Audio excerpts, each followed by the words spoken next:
Hello and welcome back to the Elite Football Show. My name is Haider and I'm your host as ever. Today we've got another player analysis show and I'm joined by the fantastic James Rowe, Dutch football expert, and a really great guy. We had a great chat last time, didn't we, James, when we spoke about Donny? So I brought James back on.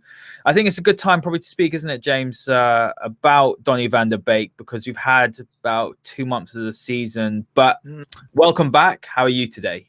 Very well, thank you. Thank you for the lovely introduction. Yeah, it's nice to be back again and nice to speak to you. And yeah, interviews are keeping me busy, and also the subject of Donny van der Beek, and look forward to discussing it today with you. Absolutely, absolutely. And guys, before we start, make sure you hit the like button, hit the subscribe button. As you can see with that lovely ticker across the bottom, we're nearly at 1K. So there's going to be a great giveaway when we do hit 1K. So please help us get to that great milestone. And you can find us on Apple Podcasts and Spotify. James, let's just jump straight into it. Donny van der Beek is a name which Man United fans were absolutely delighted to hear it signed. When we spoke, we were talking about what an intelligent player he is, what a fantastic attitude he has as well. He's a great Mm. professional, Mm. what he can really offer Manchester United. We spoke at the time about where he could play as well. So we spoke that he could play pretty much across the midfield, but he probably looked better further on, although he did start off, I believe, as more of a defensive midfielder. But what we've seen at Man United and what I've seen, I mean, I've been one of those that's been frustrated because I think that there was many opportunities for Solskjaer to play him and he hasn't. And it seems to me that he wants to play him in that number 10 position. Now he played Mm. as in a double pivot in a 4-2-3-1 against Istanbul Başakşehir, which was obviously a terrible result for Manchester United, and he struggled there. But what are your thoughts? I mean, I'm not sure how much you've seen of him, but have you been a bit disappointed in how much game time he's had? Because 74 minutes out of a possible Mm. 630, that's about Yeah, 12%. yeah. When That's you worrying. well, when you put it like that, it just goes to show the importance of selecting your club well with the transfer window. As I say, I'm in a privileged position where I interview professional players and managers on a regular basis. So I've seen both sides and heard both sides of the transfer coin, of one transfer making a player's career and another one breaking a player's career. It's simply not the case of you sign for a club and everything is rosy in the garden. There's so many attributes that you need to take into account. There's so many things that contribute towards such a transfer coming together. But for me, I look back at the very beginning where it appeared to be the worst kept secret in Dutch football that Van der Beek would go to Real Madrid. It appeared to be happening at a rate of knots. It seemed to only be a question of time. And then all of a sudden, Real Madrid don't come and then obviously he goes to arguably the biggest club in Britain, in England certainly. And the most important thing for particularly a young player, they have to play. There was a Dutch sports TV show on a couple of weeks ago which included as panelists Marco van Basten and Ruud Gullit. And Van Basten, and I quote what Van Basten said, and maybe we have a bit of a younger generation as viewers, but Marco van Basten goes down as one of the greatest Dutch strikers of his generation. And, and Legend, James. Incredible but player. his attitude as well, when you hear him speak, it's like Dennis Bergkamp. When you hear him speak, you think, my goodness, it's not just on the field antics, it's also off the field as well. And in the case of Marco van Basten, and I quote what he said, I translated it from Dutch and put it on my Twitter feed as well, where he said that it's not good for such a young player to experience a lack of game time after making such a transfer. Such a scenario would make a player think twice. It really, really would. And as I say, Van der Beek is not a diva. He's not gonna kick up a stink. He's not gonna go doing strange things. He's very much a team player with a great work ethic. And I expected him to be the consummate professional as he will be. But as I say, he's also got leadership qualities. When I spoke to you when he signed for the club. In the last two seasons, you really feel his presence on the pitch. I'm not saying you didn't see that before, but it's certainly come to the fore in the last two seasons. And I think he looks across the way at Ziyech. Ziyech at Chelsea starting to light it up now. And thinking to myself, I would love to be able to be in a position to do that. And people often malign Ziyech by saying, do you not want to move, when he took the traditional route of Heerenveen, Twente, Ajax, turning down Sampdoria, turning down Genoa, turning down Werder Bremen, and waiting for his chance. And now he's got his chance, and it's no surprise at all. But you said about the start before we started recording about, is it a Solskjaer signing? I think it just goes to show that the different interests in professional football now at all levels. One of my recent interviews is with the CEO of Ref Support, Martin Cassidy. And this is a former Premier League referee who now runs a charity for referees. And you see that the game is so magnified now with the cameras, with all the different interests involved. And the archetypal man manager is being somewhat phased out. But people say that, football changes, the game changes, but some things never go out of fashion. And I've spoken to many players, Haider, who have signed for a club. A new manager has come in, or something has happened within the club where they don't get what they bargained for. But this unfortunately happens in football. And I'm not saying that Van der Beek will want to engineer a move away in the short term. But especially for a player playing abroad, away from his homeland, the most important thing is that he has to play. I mean, if you look at Davy Klaassen, for example, Davy Klaassen signed for Everton, played under Koeman. Allardyce came in, and Allardyce could never recognise the skills of Davy Klaassen. Davy Klaassen went to Werder Bremen, built his way back up, and is now back at Ajax. I wonder if Solskjaer actually can recognise the skill set of Van der Beek. It's a completely different thing to manage Mulder and to manage Cardiff, and then to manage one of the biggest clubs in the world. They say here in the Netherlands that you've got to have, it translates into a certain aura to manage a club such as Manchester United, such as Real Madrid, such as Barcelona, for example. And he doesn't have that.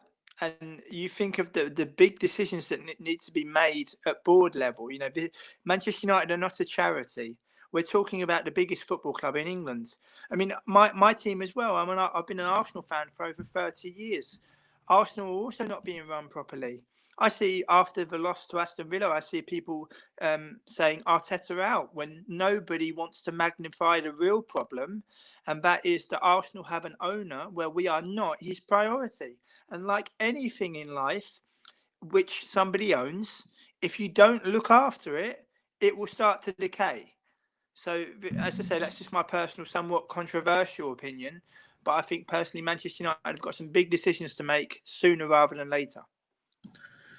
James, that was fantastic. Look, I was about to say before you mentioned that you're an Arsenal fan, because a lot of fans, a lot of United fans don't agree with this view that perhaps Van der Beek is not an Ole Gunnar Solskjaer signing. And I said this a month ago. This is how long ago. And I said, I have doubts, because when we last spoke, we discussed the impact of Edwin van der Sar. Mm-hmm. We discussed how Real Madrid didn't go ahead with the signing. So it felt to me as well that maybe Van der Beek just wanted the move. I'm not saying he didn't want to come to Man United, but we all know his preference was to go and play for one of the bigger Spanish sides, Real Madrid. And then he comes into the side, and you're seeing a manager that perhaps doesn't know what to do with him or where to play him, as you mentioned. And the reason why I'm happy you mentioned you're an Arsenal fan is because when I mention this, people say, "Oh, I'm creating divides. I'm creating an agenda. It's only 7 games." I still maintain that 74 minutes in 630 Premier League games, doesn't matter if it's been 7 games. That's a concern. We're going to be approaching the 10-game phase, and that's when I think you could probably have a better view. But the fact that you're an Arsenal fan, I'm happy that you mentioned that, because you're looking as an outsider. You're not attached to Manchester United, and you've picked up some very interesting points that I do want to talk about. You talk about the manager situation. I think that's a big thing, and a lot of people have said that Van der Beek signed because of his discussion with Ole Gunnar Solskjaer, and Solskjaer told him exactly how he's going to play him. I mean, it doesn't look evident, does it, that that's the case? It doesn't look like he knows where to play him. I mean, where would you be looking to play him? My concern is, as you talk about this aura, it's Man United, it's not a charity. United have got big decisions to make. And Pochettino really liked Van der Beek as well when he was at Spurs. So if he comes in, that's possibly something good for Van der Beek. But if you look at Manchester United's midfield, since the Spurs defeat or the thrashing, they've gone very conservative. Pogba can't find a way in.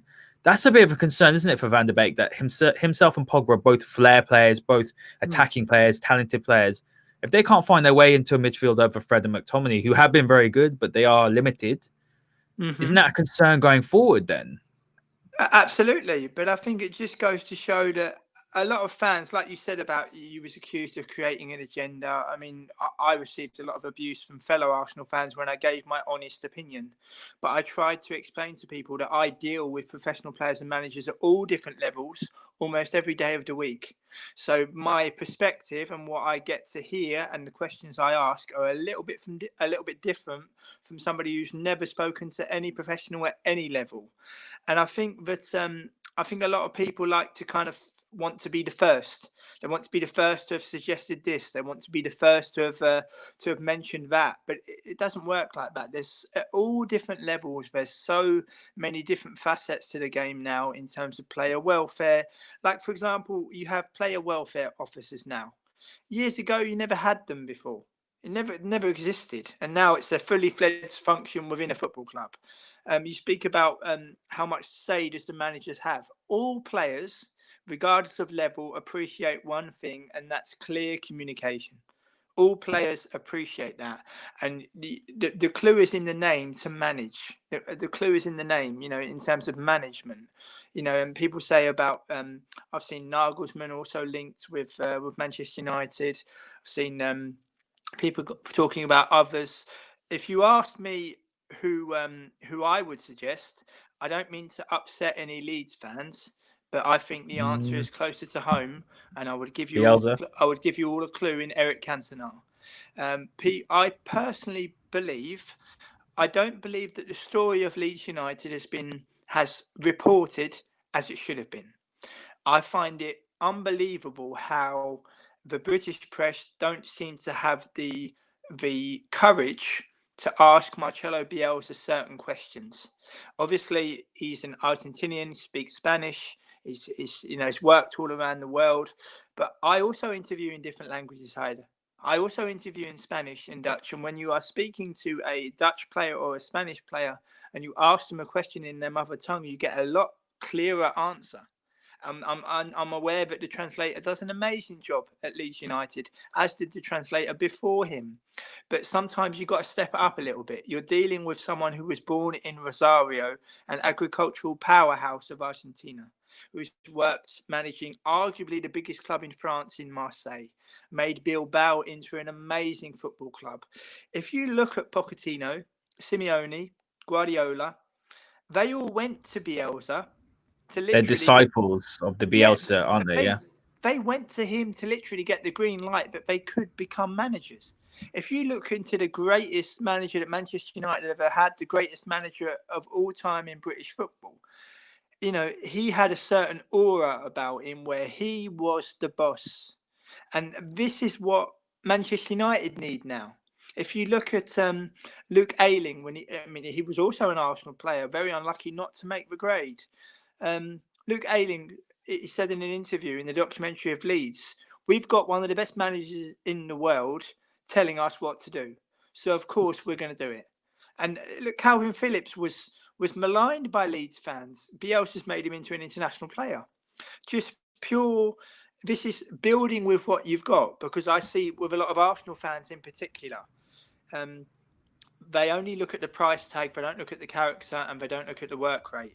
I championed the likes of Ollie Watkins, James Ward-Prowse, Todd Cantwell, Mark Albrighton. I've championed these players only to be told that they're not good enough to play for Arsenal. All four are good enough to play for Arsenal, and one of them in particular showed it last Sunday. And I just think that I think a lot of fans have got short memories. I'll give you an example. Today, I put a tweet out regarding Sven Botman, who plays for Lille in France. He had a loan spell at Heerenveen last year, which really catapulted him up. He was on the fringes of going into the Ajax first team. He's also been drafted into the Dutch national team squad for current Nations League games. He was on the fringes of the Ajax team, signed for Lille for €8 million, an absolute steal, because he's going to go on to be a a fantastic player. This is a Luis Campos, another gem, isn't it? He's a fantastic director of football. And this is a thing, isn't it? That we don't scout well enough, do we, in the UK? No, I think a lot of it is ignorance. I think a lot of it is ignorance. I really do. And you make a great point about a campus as well. You know, Lille have made certain progression, but I was tweeted by somebody that said, "Oh, do you think Arsenal should go in for him in January?" And my response was, first and foremost, leave Botman alone, let him develop, and focus on our own young players such as Medley, McGuinness, and Daniel Ballard.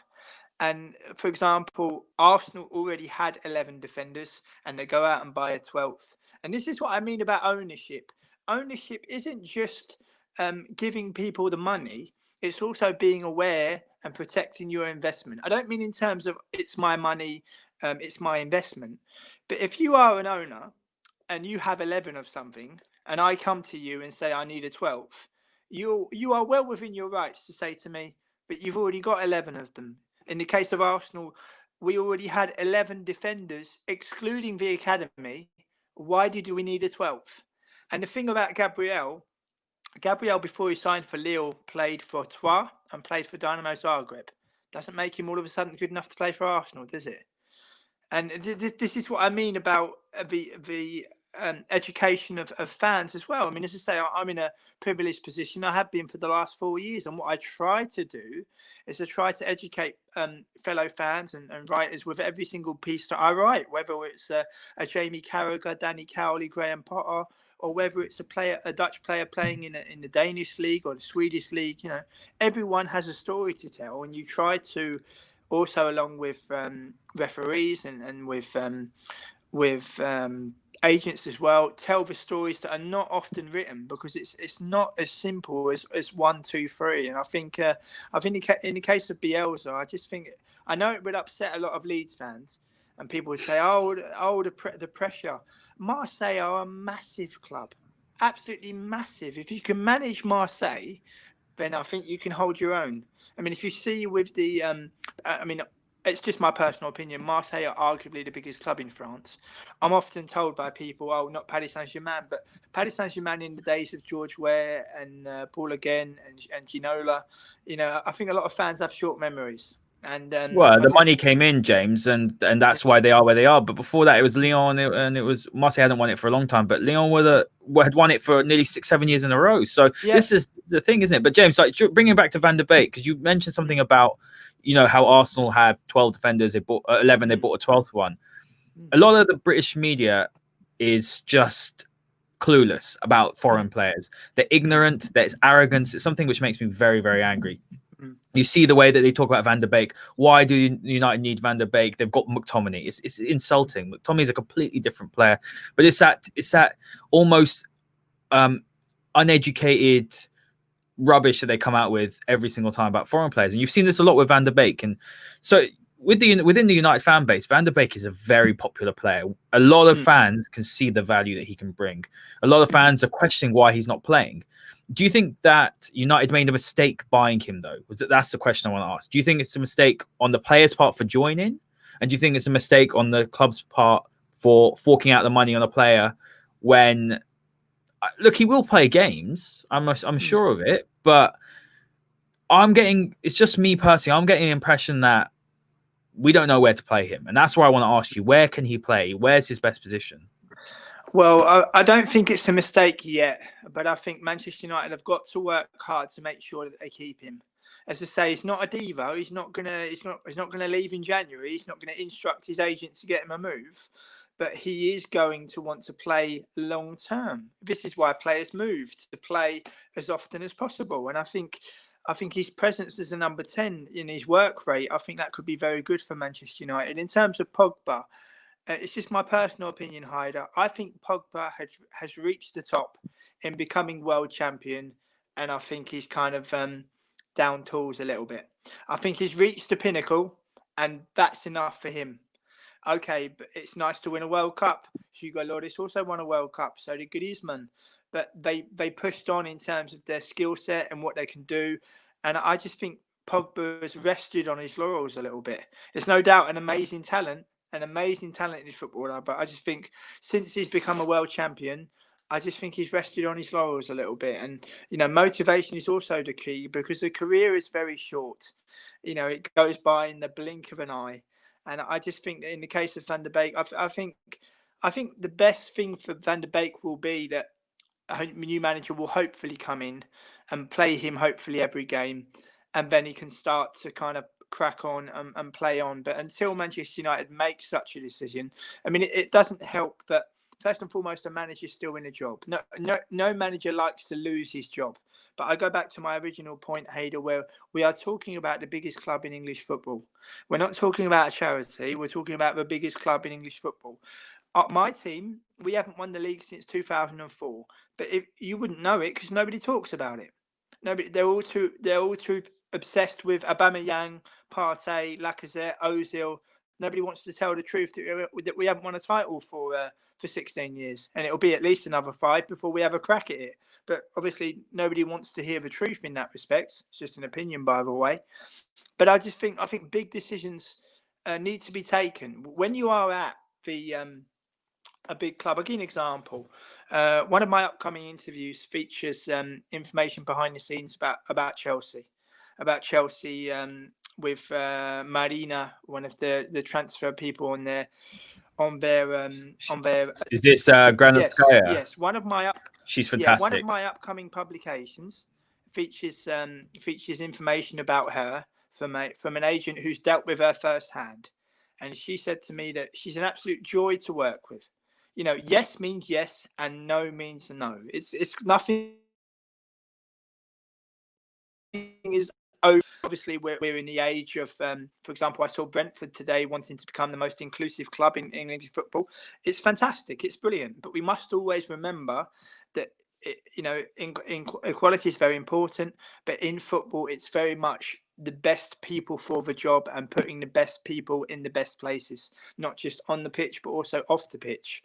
I just think in the case of Manchester United, they've got some big decisions to be making in the coming weeks, I believe.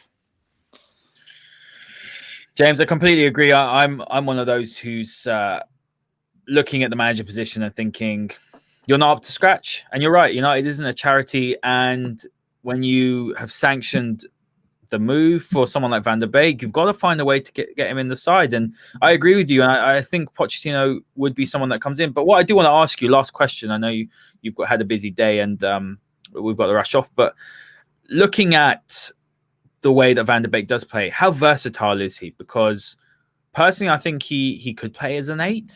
He could play deeper. I think he's got. He was fantastic against Leipzig. It's no surprise that United's best performance came against Leipzig, where he was fantastic. The biggest thing I can say to you, and a lot of United fans said the same thing, his footballing IQ is fantastic.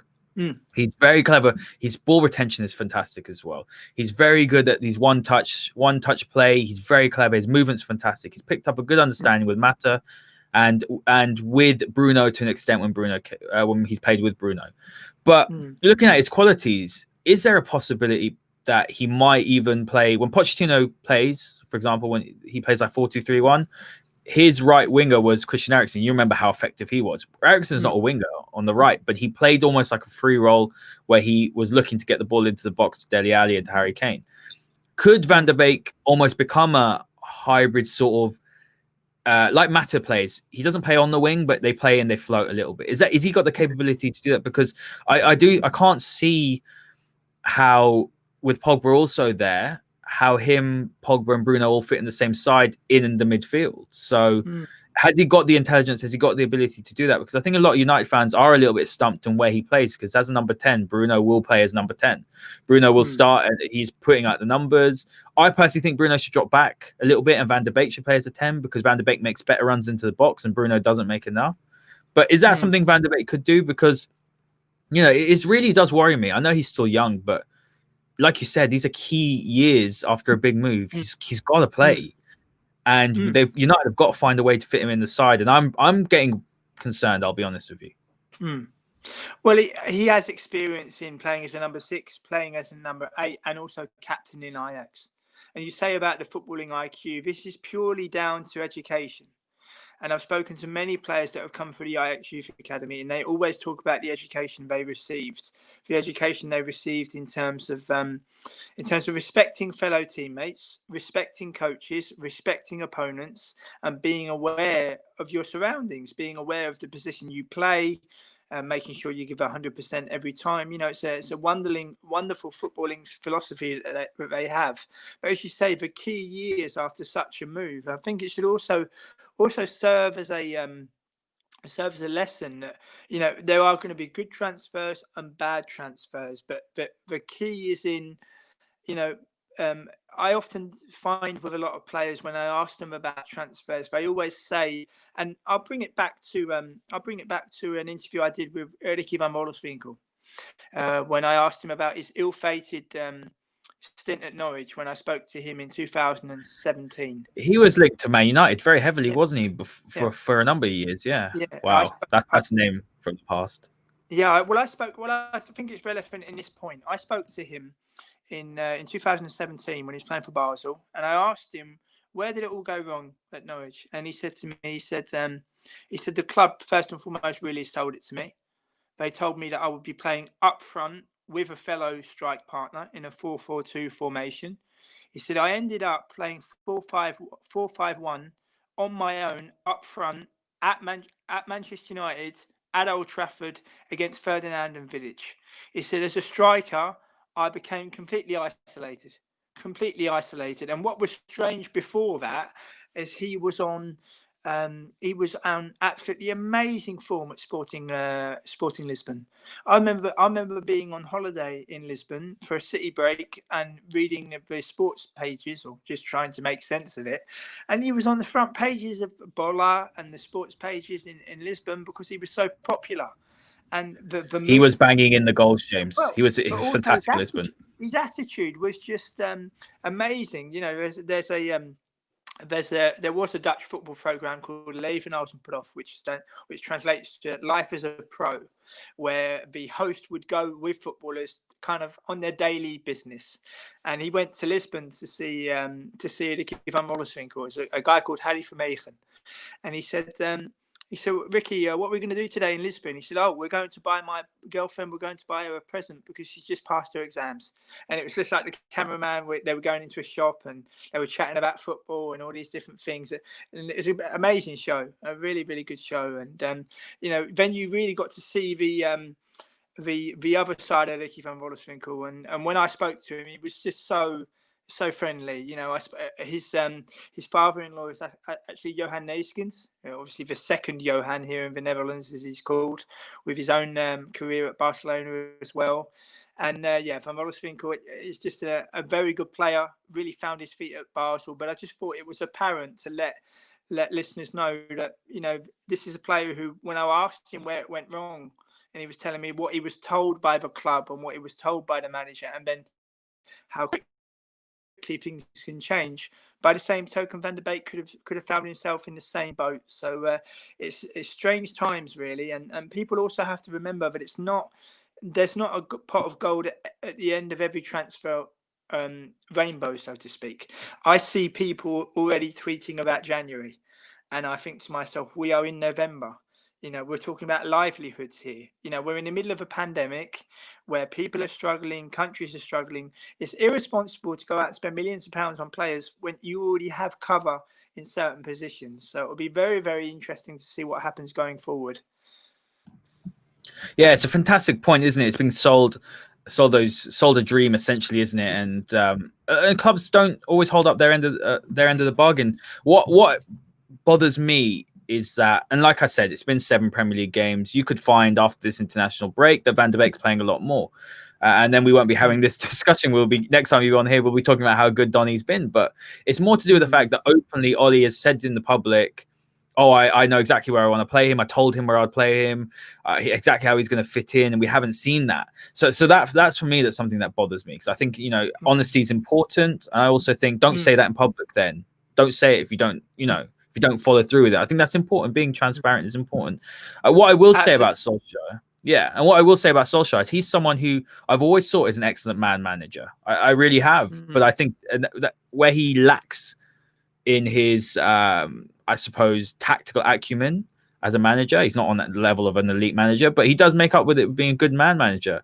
This season, that's slightly not been the case. So I think it's a bit of a concern. But if I had to say to you, is Donny van der Beek going to be a success at Manchester United? I know it's difficult to say, but in your honest opinion, from what you've seen so far, do you think he will be a success at Man United? And because the fans really do love him.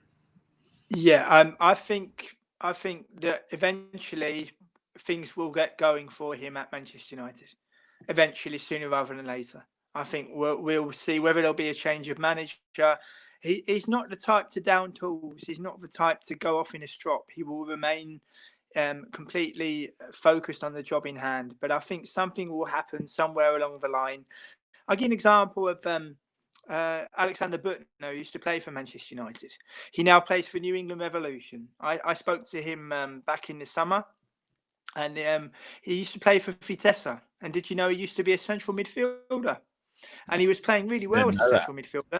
And then the John van der Brom, who is recently signed for Genk and left as FC Utrecht, also managed AZ Alkmaar. One of the early jobs that John van der Brom had was manager of Vitesse. And he came in and he put Alexander Butner as a left back. And by his own admission, Alexander Butner said, my career just completely took off. And he said, to go on to win the Premier League with Manchester United. He also plays for Dynamo Moscow. He also spoke about the aura, because it was interesting to speak to a Dutch player in his mother tongue about Alex Ferguson. Because obviously British players know a lot about him, but it was nice to hear from a Dutch point of view in Dutch about Alex Ferguson. It was nice to put that forward. So as I say, these little nuances about information, this is what you're dealing with. And it is quite funny when obviously I use Twitter for my football interviews, but my perspective is completely different to others. And when I try to present people with facts, they'll say, "Oh no, James, no, what you will find, I'm starting to notice this as well, because on the podcast we delve in a different way.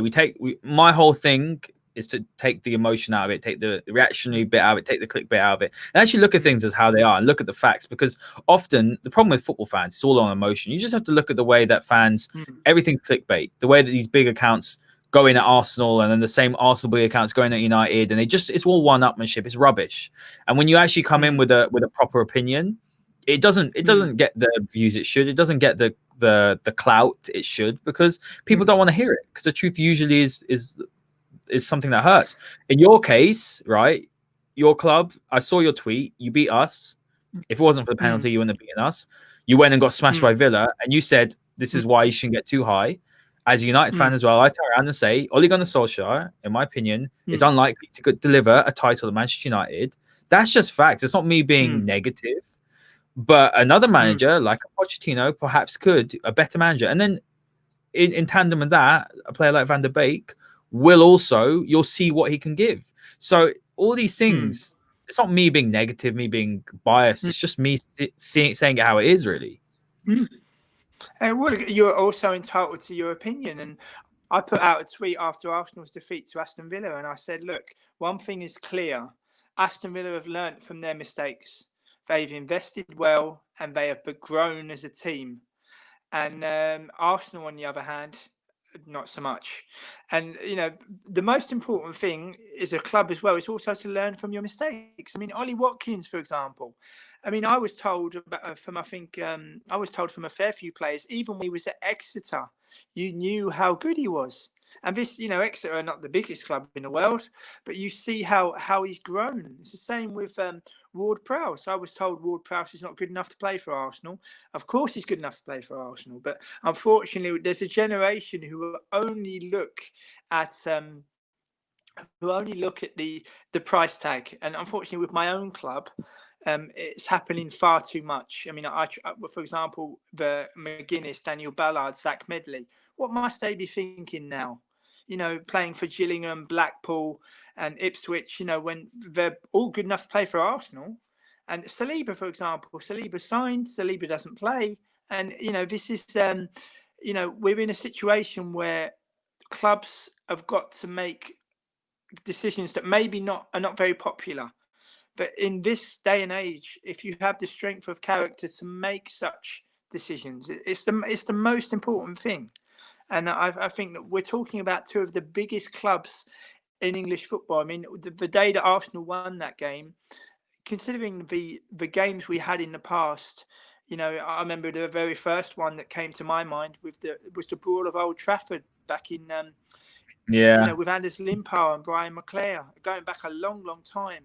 And the game where we won at Old Trafford kind of like paled into significance a little bit. We're talking about two of the three biggest clubs in English football, and when two you has been James. Two clubs who are nothing anymore. They're not being run properly. That's the thing. They're not being run properly. Both are not being run properly. But the hope going forward is that hopefully eventually they will be being run properly, and it's about making good decisions and positive decisions. And I think to have two rookie managers at two of the three biggest clubs in English football, I think it's a sad indictment of what English football is at this precise moment in time. I mean, Chris Wilder, for example, people are literally counting the days until Chris Wilder loses his job. Yeah. I certainly hope he will not lose his job. I've heard firsthand from players who have played under him what an amazing manager he is. These are the things that people don't get to hear. I think about Ian Morris when he dislocated his kneecap at Northampton, and Chris Wilder said to him, "That's the worst injury I've ever seen." And Ian Morris was stricken. He feared for his livelihood. And Chris Wilder said to him, "We're going to," bearing in mind we're talking about Northampton, Chris Wilder reassured him and said, "We're going to get you the best treatment. You're going to come back and you're going to play a big part in our promotion push." And when Ian Morris made his first steps on the training ground, he got a rousing applause from his teammates. Chris Wilder gave a speech and he said, "You see, we told him what would happen. We're all there for him. We're all there for him. We're all together." And these are the things that people don't hear. We're not just. It's not just simply about picking 11 players. It's the art of man management and looking after players, and it's something which is somewhat underreported in this day and age. James, completely agree. I always find it fascinating sitting down with you because you get an insight into the other side which the fans don't see. What I will say though is that I think United have got an absolute gem of a player on their hands in Van der Beek. I think that he deserves game time, and he's scoring when he goes on international break, and he's 74 minutes out of 630. I don't care how you dress it up. That's unacceptable. You're seeing, like you said, Ziyech is he looked fantastic against Sheffield United. Starting to get into the groove of things. So we hope the same for Donny. But James, where can the listeners find your fantastic work? I know you've just done a really exciting project which you want to share. So fire away on where they can find that really excellent interview that you've just done. Well, first and foremost, they can follow me on @James Rowe NL to keep up to date with all my interviews with professional players and managers. Upcoming interviews include the likes of Craig Brown, who managed Scotland, Tony Cottee, who used to play for West Ham, and also Ian Taylor, who used to play for Aston Villa, among others, a few surprises too. And also my latest interview that was released today was with David Bates, who signed for Hamburg and is currently on loan in Belgium at Cercle Brugge. And we touch on the making a transfer to such a big club at such a young age, and what happens to a player also learning a different language when going to live in a different country. So it's nice to add the human element. But you can find my work on @James Rowe and also Football CFB, among other platforms. And you can always Google me from time to time. There's an interview for everyone in that respect. Fantastic stuff. James, thank you so much for joining me and giving me a really fantastic insight into Donny van der Beek. It's always a pleasure. Yeah, you're more than welcome, and I look forward to next time. Absolutely, and hopefully next time we'll be talking about Donny. It'll be because he's absolutely tearing up the Premier League. And to all the fantastic listeners, please hit the like button, hit the subscribe button, give James a follow. I follow him, and he's always very insightful. He's doing some fantastic work. And we will see you next time. Bye-bye.